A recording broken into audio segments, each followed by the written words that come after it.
시간에 이어서 문화의 힘에 대해서 계속 말씀드리겠습니다.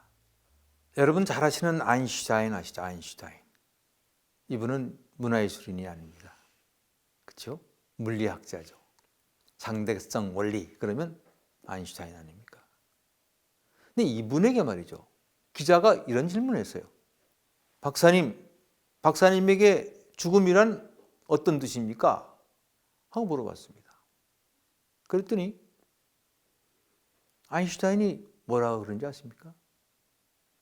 이 물리학자가, 세계적인 물리학자가 대답이 저에게 있어서 죽음이란 더 이상 모차르트를 들을 수 없다 하는 뜻입니다. 하고 대답을 했어요. 잘 안 어울리는 것 같죠? 저에게 있어서 죽음이란 더 이상 물리학을 연구할 수 없다. 이래야지 맞는데 음악 얘기를 했고 모차르트 얘기를 했습니다. 그만큼 아인슈타인은 세계적인 물리학자이면서도 모차르트를 사랑한 음악 애호가였습니다. 제가 몇 년 전에 울산 과기대 특강을 하러 내려갔는데요. 제가 거기서 뭘 보고 놀랐는지 아십니까? 그 학교는 학생들이 졸업하기 전에 악기 하나를 연주할 수 있어야 됩니다. 과학기술대학인데 문화의 힘이 섞이지 않으면, 기본이 되지 않으면 융합을 만들어낼 수가 없습니다. 요즘은 여러분 아시잖아요. 융합의 시대입니다. 모든 것이 섞이고 또 섞여서 새로운 것을 만들어내는 시대죠. 특히 음악적인 감성, 예술적인 감성이 없이는 단순한 과학기술의 공식만 가지고는 세계적인 것을 만들어낼 수가 없습니다. 옛날에 우리가 차를 살 때 어떻게 샀습니까? 차의 성능을 보고 샀습니다.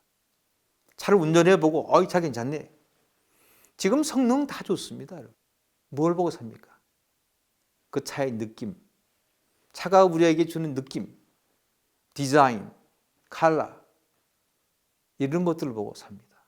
요즘에 가장 중요시 되는 게 뭐냐면요. 문화 산업입니다. 옛날에 문화는요. 시간 날 때 가서 보는 것. 공짜표 생기면 그냥 가서 듣는 것. 그 정도로 생각했던 시대가 있었습니다. 그리고 문화예술에 종사하는 사람은 그냥 배고프다.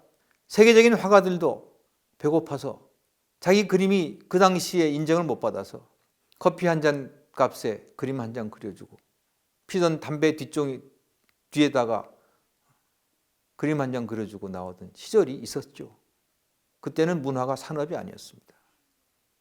하지만 지금 여러분 문화가 산업으로서도 굉장한 힘을 갖고 있습니다. 여러분 잘 아시는 BTS. 아무리 코로나 시대가 닥쳐서 공연계가 어렵다 할지라도 BTS는 비대면 공연으로 어마어마한 돈을 벌고 있습니다.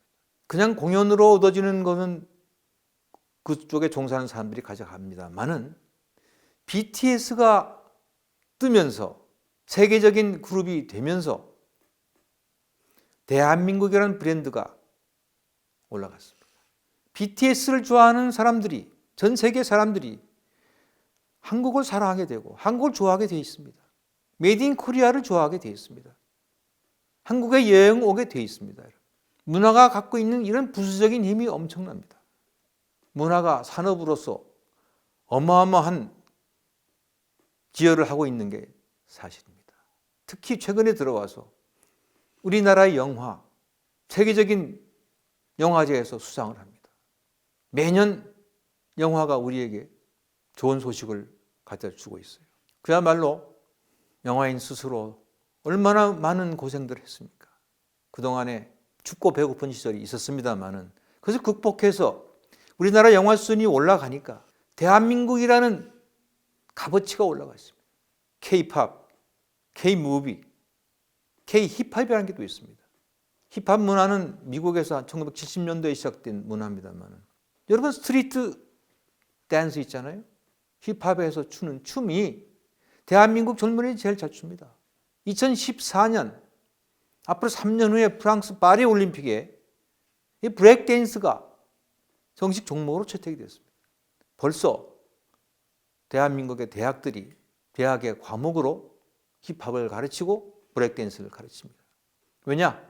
전 세계의 젊은이들이 우리나라에 들어와서 브레이크댄스를 배우게 돼 있습니다. 문화가 대한민국 경제에, 대한민국 이미지를 높이는데 어마어마한 기여를 하고 있습니다. 드라마는 어떻습니까? TV 드라마. 우리가 보는 TV 드라마가 전 세계 안방에 다 파고 들어가서 우리와 같이 전 세계인이 같이 울고 웃습니다. 상상도 못하던 일이죠. 여러분, 문화예술인들이 칭찬받아야 됩니다. 지금 코로나 시대에서 소상공인들 도와준다고 정부가 애쓰고 있습니다만, 저 오늘도 대학로에서 연극을 못 해가지고 공연을 못 해가지고 어려움을 겪는, 그건 우리 젊은이들, 이 문화예술에 종사하는 우리 젊은이들은 어떡합니까? 어느 정치인도 어느 행정가도 문화예술을 얘기하지 않습니다. 잘못된 거죠. 여러분, 음악이 갖는 힘 중에 제가 반드시 이 얘기는 하고 싶습니다.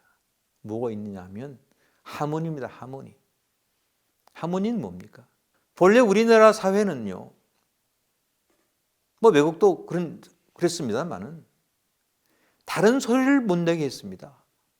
나를 따르라 하면 다 따라야 돼. 옛날에 그랬습니다. 반대의 목소리 인정하지 않았습니다. 하지만 여러분, 지금 민주주의 시대입니다. 나와 생각이 다르다고 그걸 무시할 수 없는 시대가 지금의 시대입니다. 음악이 그렇습니다, 여러분. 누가 노 하면 다 노 해야지, 어떤 사람 미 해버리면 틀렸다고 그랬어요, 옛날에는요. 하지만 여러분, 음악에서 하모니는 뭡니까?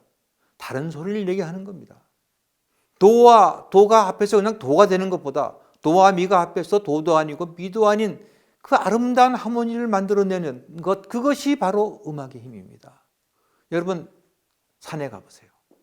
산에 가면 여러분, 자연에 갖는 힘이 느껴집니다.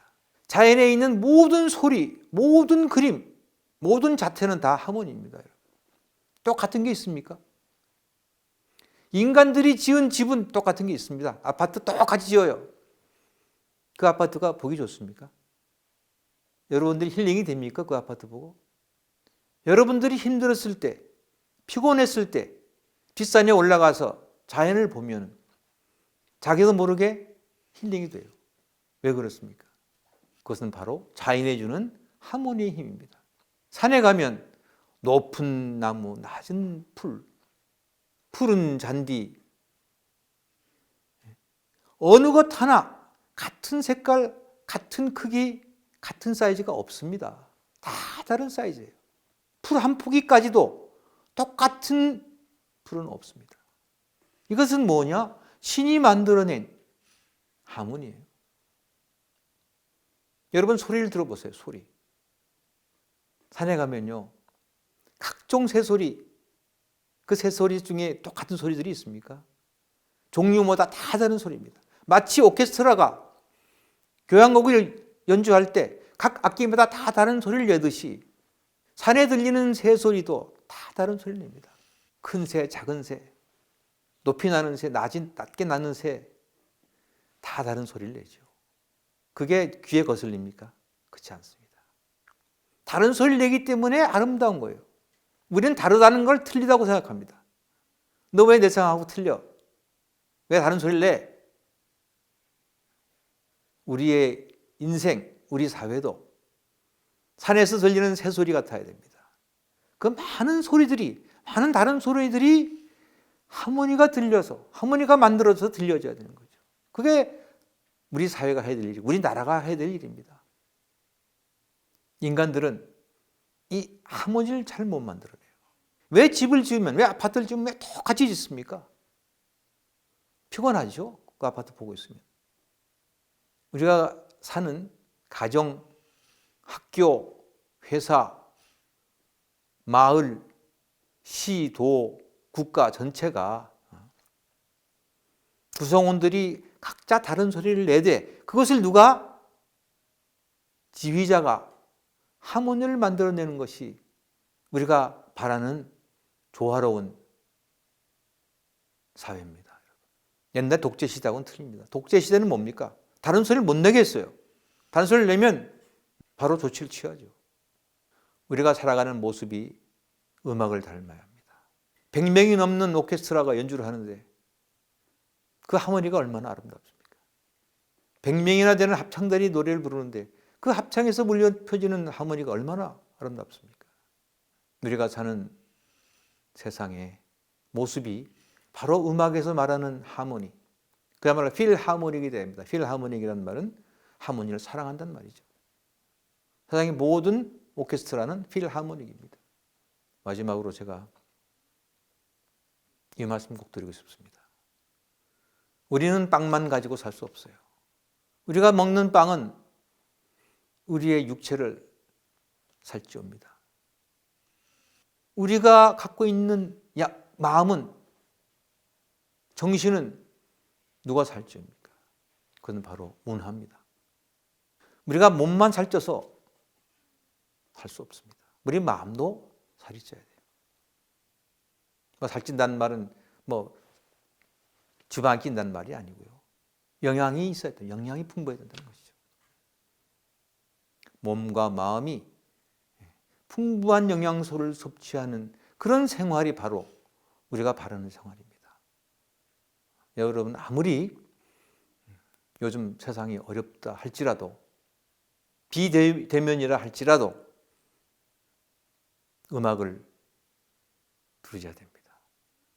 그림을 감상하셔야 되고 책을 읽으셔야 됩니다. 그래야 우리가 균형이 있는 조화로운 인생을 살 수가 있다고 저는 생각합니다. 여러분, 고맙습니다. 그동안 제가 그냥 대충 말씀드린 것 같기도 한데 마음에 드실지 모르겠네요. 다음 만날 때까지 여러분 안녕히 계십시오.